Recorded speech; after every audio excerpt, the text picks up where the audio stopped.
Thank you very much, and can I also acknowledge that we're meeting on the traditional lands of the Kaurna people and pay my respects to their elders both past and present as part of the oldest continuously surviving culture on the face of the planet. This is also important today to acknowledge that we're making this announcement on National Closing the Gap Day, and I think the nature of this announcement goes right to the heart of the commitments that the National Parliament and the broader community has made around closing the gap between the experience of Indigenous Australians and non-Indigenous Australians, whether it comes to life expectancy, general health, education and broader life opportunity. This is a really exciting announcement that Federal Labor is making today, building on some extraordinary work that Power Community Limited, along with the club, have been making and performing now for many years. The Power Cup is probably the best known of the programs in the Aboriginal space of Power Community's work. About 400 students participating in that cup. I think some at the back of the room today, 400 students participating in this SACE accredited subject for Year 12. And the results from that program go right to the heart of one of the most important commitments within the Closing the Gap program, which is around educational attendance and educational completion. We're told that participants, the 400 participants in the Power Cup program, achieve more than 95% school attendance rates, which is significantly above the broader community average, and as much as 90% school completion rates as well. So a really clear demonstrated record from this broad-based program. There are a number of other programs that Paulie will probably talk about in the Power Community's work as well. But the Academy is really, I think, the logical next step to build on the extraordinary work from Power Community. And it's really exciting to be able to announce Federal Labor's commitment of $5 million on top of the existing $4 million commitment already made by the Commonwealth to make this academy a reality. I'm really excited that there are already 5 schools that have indicated interest in participating in the academy, 5 schools that all happen to be within the electorate of Hindmarsh, which is now the electorate we're in, given the outrageous abolition of the electorate of Port Adelaide. Those schools being Lefevre High, Ocean View, Woodville, Henley High and Emmanuel College. And I'm glad to see the Principal Kevin here from Emmanuel College today.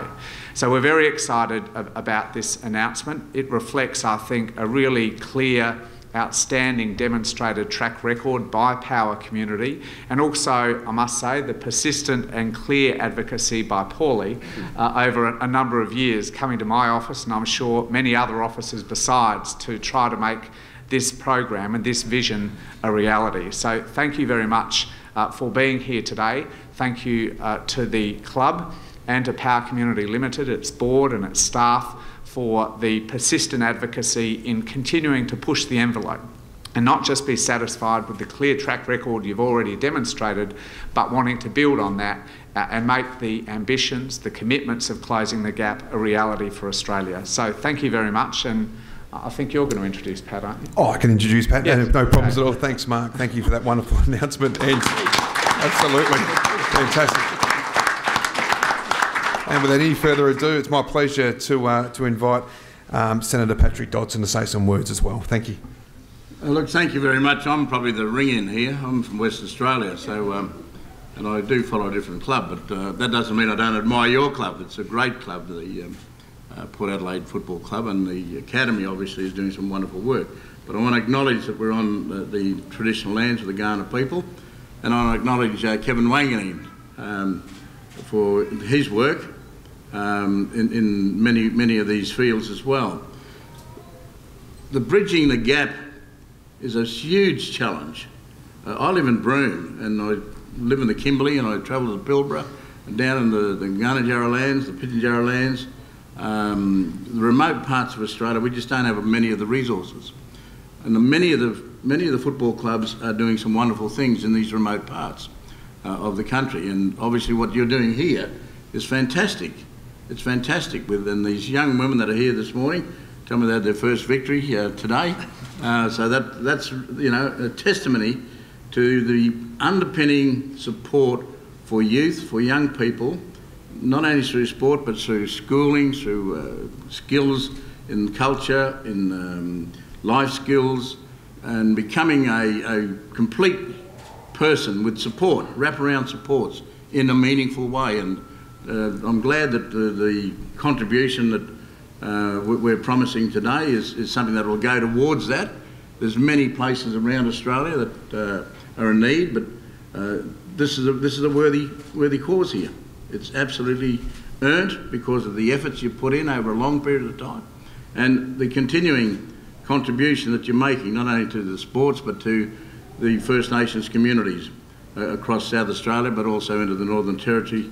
I know because some of these young ladies from South Australia are also in the Territory, and I'm not sure whether there's any over in the West because of that connection in that corner of Northern Territory, South Australia and Western Australia. But I'm very pleased to be here in support of my colleague Mark. And I know the boundaries have changed a bit, but he's up for election again, and so am I in Western Australia. So let's hope a Shorten Labor government gets elected, so that many of the good things we want to do, not only in this field, but in other fields, in closing the gap more generally across Australia, we can work with people like yourselves and others to really bring about an equity, a real compatibility of all peoples in this nation.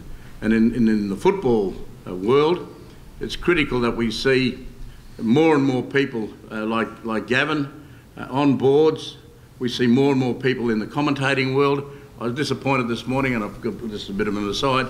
I came from Perth. I picked up the Western Australian, saw all these commentators on the footy. Not one Indigenous person, not one. And yet we have all these great players, and we're getting greater players now in the young women. And so there's going to be an integration, a progress into other fields as well as off the ground. So I encourage you to think of those things and push that envelope as much as you've pushed every other envelope. So congratulations. Thank you. Thank you, Senator. We'll finish off with CEO, Port Adelaide CEO, of course, Keith Thomas. Keith. Thank you, Daniel. And could I just extend a very warm welcome to the member of Port Adelaide, I'm still with that, and Senator Dodson, and all of our assembled guests today, and in particular the fantastic students from our SASTA Women's Aboriginal Academy. They had the great privilege about a week and a half ago to meet with the Governor-General here, and so they're having a wow of a time, and rightly so, so welcome guys. As most of you would know, the Aboriginal Centre of Excellence has been a dream of ours for some time now, and the concept is developing. We, as has been previously said, we do have a fine reputation in the area of Aboriginal education and attempting to bridge the opportunity gap that exists for Aboriginal people through our programs. But we've been really trying to find a way to consolidate all of the work we're doing in those programs in a much more tangible, meaningful way. And we think that this centre is going to be that opportunity. So if you don't mind, I wouldn't mind just telling you a little bit about it. It will be a centre for all Aboriginal kids, throughout South Australia and remote South Australia included. It'll have all the mod cons. You know, there'll be a pool, a gymnasium, there'll be learning space, there'll be accommodation for long and short stay opportunities.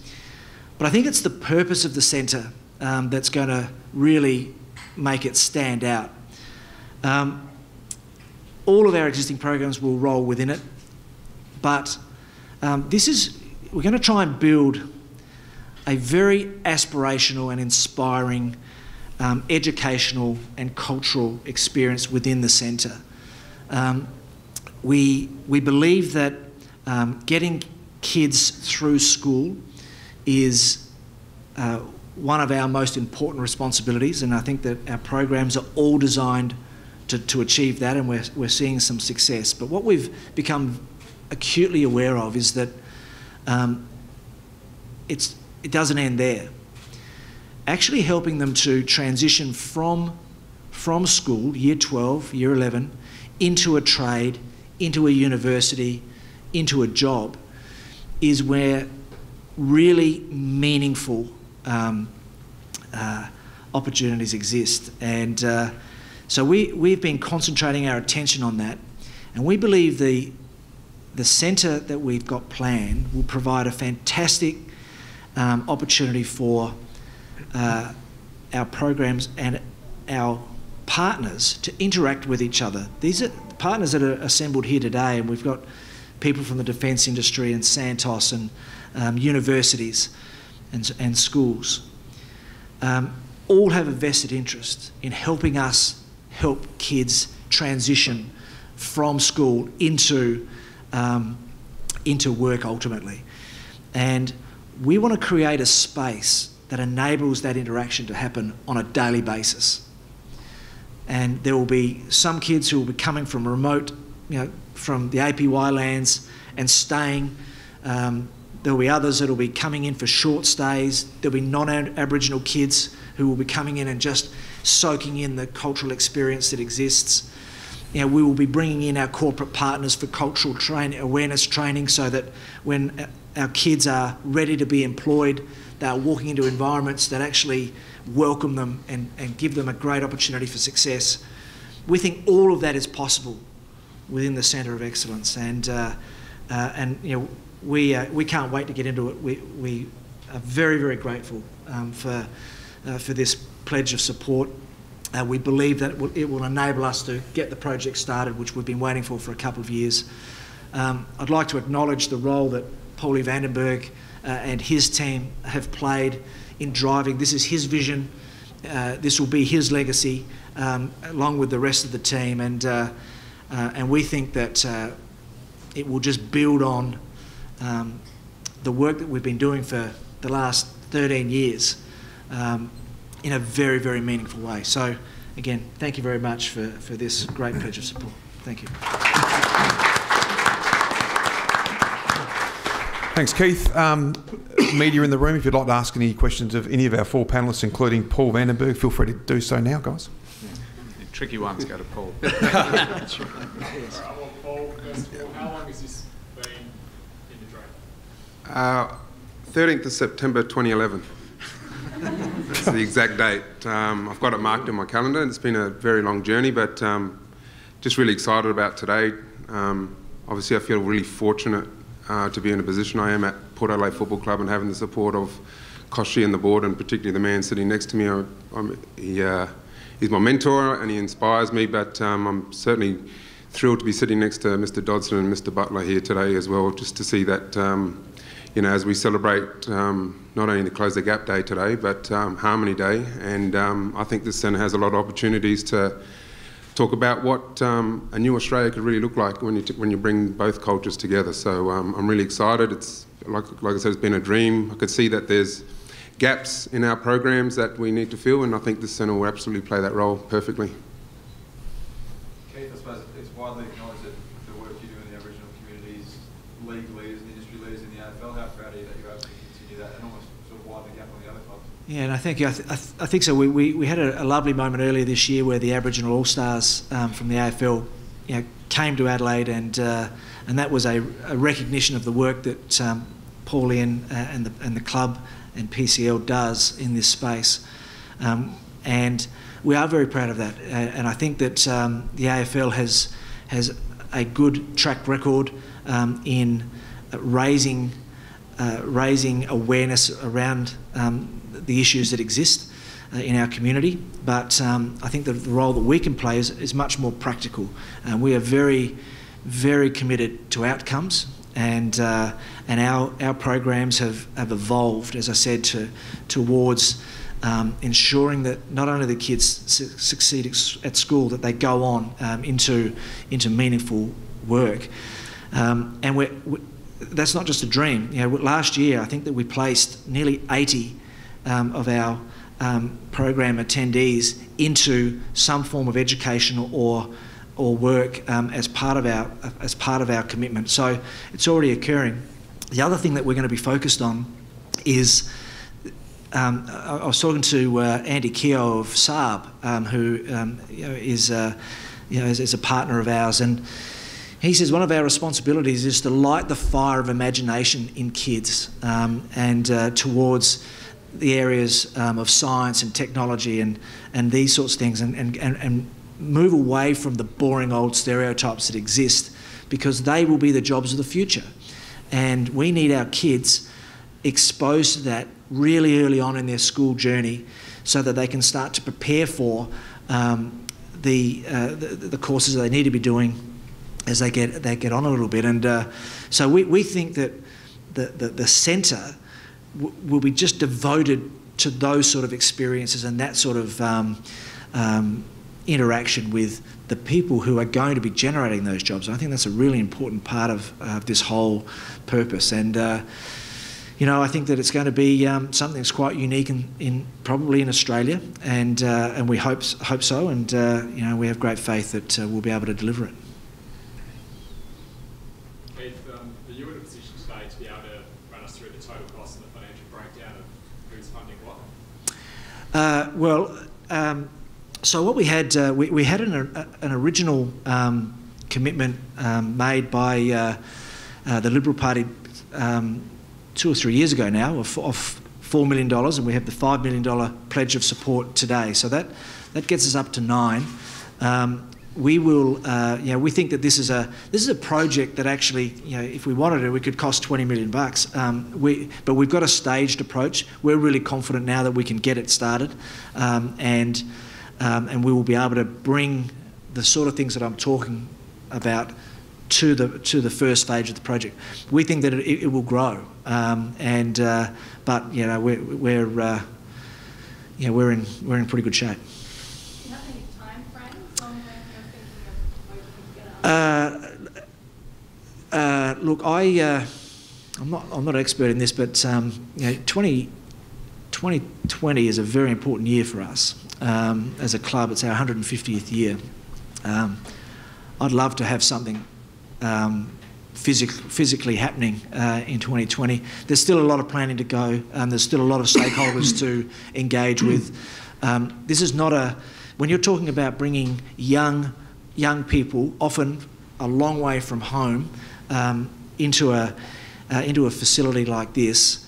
There's a lot of things to consider, and we take that responsibility very seriously. So we're not going to rush it. There's a lot of work that has to be happening, but I would have thought, you know, within 18 months to 2 years, we'll be there in that sort of space. Do you see it then as something that could grow as the years go on, and you can add? Yeah, I think that it's likely that we'll have a staged approach. We'll get a lot of it done in the first phase, but you know, with Paulie, you know, he keeps thinking of new things to do. So I'm sure it'll evolve. Yes. Mark, you're already a popular man in this area, but what will this do to your election? Well, I mean, this is, I think, a really important commitment to a community organisation, obviously very closely associated with the club, that's runs on the board. And rather than just rest on those laurels, it's really inspiring to see Paulie's work and consistently wanting to push the envelope. It's important for the club too, though. I mean, this is a club so deeply embedded in this part of Adelaide, with almost 150 years of history, 55,000 odd members. It's not just about the footy. I mean, obviously, this club's principally about the footy, but it's also about being a really important part of the broader community and being able to build on this track record and achieve these outcomes in life opportunity for younger members of our community, I think is a really important part of continuing 150 years of proud legacy.